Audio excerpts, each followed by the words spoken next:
আসসালামু আলাইকুম বন্ধুরা, আজকে বেগুন ভর্তা করছি।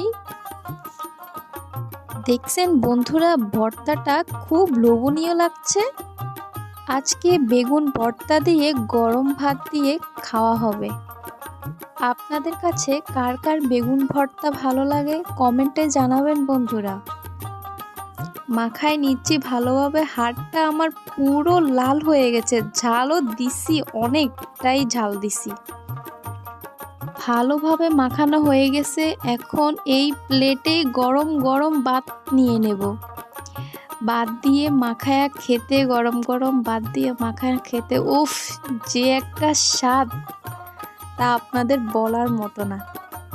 মুখে দিবেন তো ফিদা হয়ে যাবেন, খুবই স্বাদ এভাবে খেয়ে। ভর্তা মাখানোর পর আপনারা এভাবে কি খেয়েছেন? এভাবে একবার খেয়ে দেখবেন। ধন্যবাদ সবাইকে বন্ধুরা।